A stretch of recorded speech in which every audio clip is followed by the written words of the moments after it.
The Ramayana tells us that Rama is the perfect man, the ideal king, the embodiment of dharma.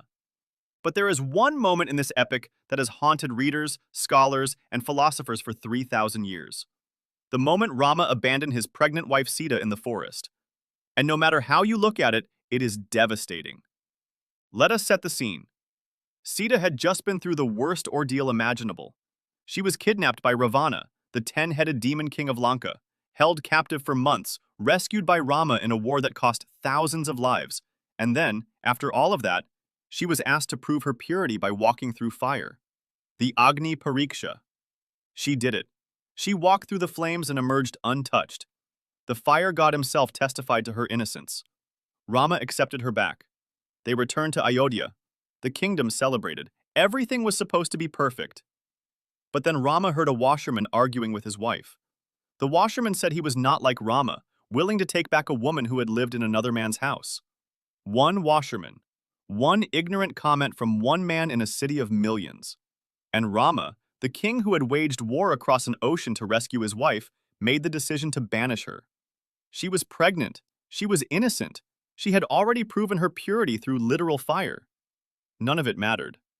Rama sent his brother Lakshmana to take Sita to the forest near the ashram of sage Valmiki and leave her there.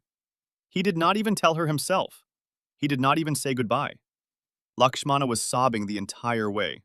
When Sita realized what was happening, that she was being abandoned by the man she had given up everything for, the man she had followed into 14 years of exile by choice, the man she had suffered captivity for, she did not rage. She did not curse him. She simply asked Lakshmana to deliver one message. Tell Rama that Sita never did anything wrong. And then she walked into the forest alone, pregnant, abandoned, and utterly blameless. She gave birth to twins, Lava and Kusha, in Valmiki's ashram. She raised them alone.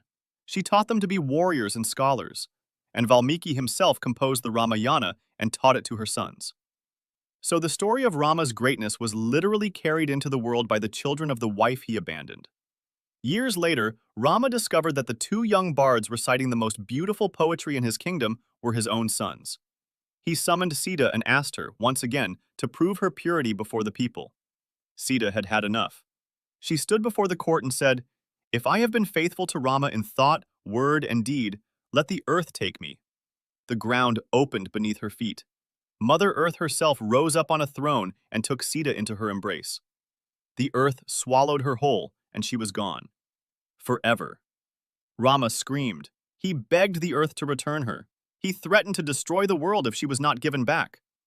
But she was gone, and he had to live with that for the rest of his life. He ruled for thousands of years more, they say, but he never remarried. He placed a golden statue of Sita beside him at every ceremony. He was the perfect king to his people, but he was broken. This is the part of the Ramayana that people argue about to this day. Was Rama right? He chose his duty as king over his love as a husband. He sacrificed his own happiness and his wife's happiness to uphold the expectations of his people. Some say this is the ultimate sacrifice of a righteous king. Others say it is the ultimate failure of a good man. Sita chose fire, exile, loneliness, and finally death over compromise. She never stopped being loyal, but she refused to be humiliated one more time. Her final act was not submission. It was the most powerful statement in the entire epic. I would rather return to the earth itself than stand here and justify my existence to people who will never believe me anyway. 3,000 years later, we are still arguing about this. That is how powerful this story is. Subscribe for more stories that have shaped a